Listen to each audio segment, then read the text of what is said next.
Here is our Ste Mere Elise board from D-Day in 1944. As you see, lots of buildings in there. This is where we reenact the dropping of the 82nd Airborne. Unfortunately, they missed their landing grounds and ended up in town. In the real battle, they were all shot to pieces, but we made a game of it, so we've modified the rules a bit. If you go to the Demo Gamers website, you can see our instructional documentation.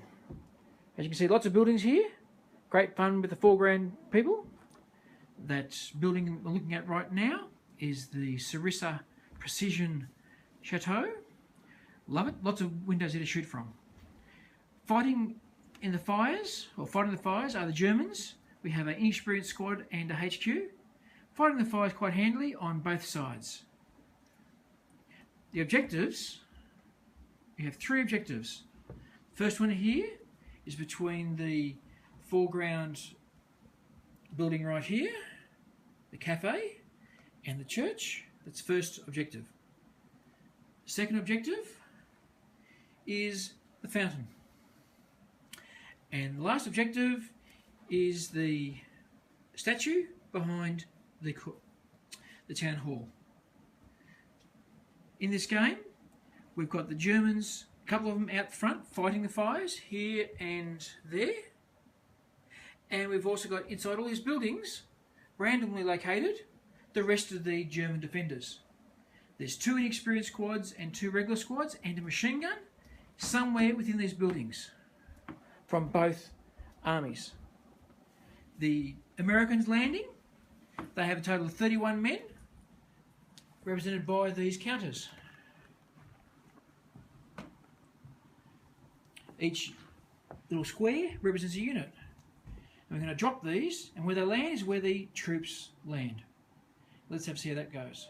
All the units on those rulers are a total of 60 centimetres, 24 inches up, and they're centred above the church, which is between the first 2 objectives. And without any fans blowing, we turn them over. That's where all the forces are going to land. If any land in the fire, they die. They're gone. As it is, we're going to turn them over. Now we're going to land the red ones. Now we have the red unit to go. Let's go. And that's where all the red guys are. Oh, one guy's on top of the town hall. Cool. 2 of them. Alright, let's turn them over. As you can see, the paras have landed everywhere. We've got the blue team all around the Germans here. That'll be fun. All the red team are all over this area here, including 2 up on top.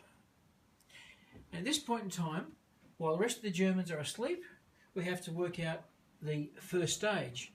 We're within 6 inches, all the ones with 6 inches of the Germans rush together, and we have a bit of close combat. Guys are everywhere. And as you see the machine gun, there's one machine gun guy, another machine gun guy, and the third one is over there somewhere. That should be fun. Now let's do the close combat. As you can see, the Germans with the red guys are surrounded by 7 men to 9 inexperienced Germans. The HQ, unfortunately, has 3 regular German HQ versus 7 veteran paratroopers, including a blue guy. Happens to be there as well. This is more of a fight. 4 veteran paratroopers versus 9 inexperienced Germans. The HQ has got 3 Germans versus 5 veterans. Let's see what happens with this. Well, these are the roles of the paratroopers versus Germans. The paras were lousy. All needed was a 3+ to kill. They've only made 1 kill. The Germans needed a 4, 5 or 6, because normally it's 5 or 6 because a veteran, but because of the confusion of the drop, they're unfortunately going to be just 4, 5 or 6, which is 1, 2, 3, 4, 5, 6, 7. 7 kills out of 4. So that fight, Germans win easily. The HQ fighting, both sides need a 4, 5 or 6. And so the Germans have killed 3 of the paras, and the paras have wiped out the HQ unit.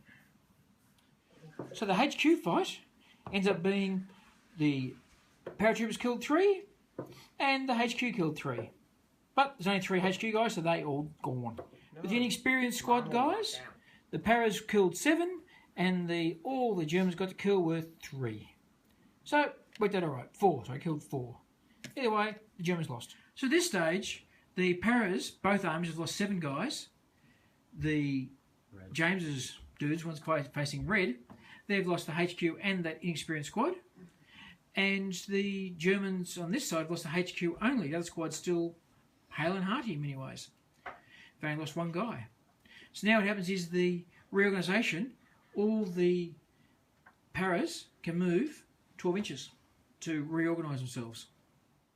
So at the start of turn 1, we've used these cards, A through K, because it's got 12 buildings, to work out who goes in what building.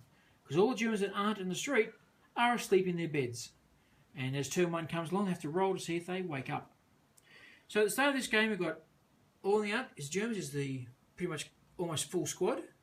You lose a guy, so take one off. The Paras have a total of, the blue Paras have 4 units. Got an MMG there, a massive 11-man squad, plus 2 other smaller squads there. Whereas the red guys have got 7 units, including the 2 wannabe snipers at the top there, and the other units all separated around there. And so now we really start the game. We also have, coming on from turn 2, because 6 players this game, we have some German reinforcements going to be coming on. Now that'll be fun for the Americans to discover. A Panzer IV, 2 normal squads, and a Fallschirmjäger 5-man squad coming in. And the Americans have coming on board, they'll have 2 bazookas, a machine gun, and another 2 squads coming on board to help fight this thing. And so we're going to play this now, but if you want to play, come to Cancon, Australia Day weekend in Canberra, and have fun and join us for this game.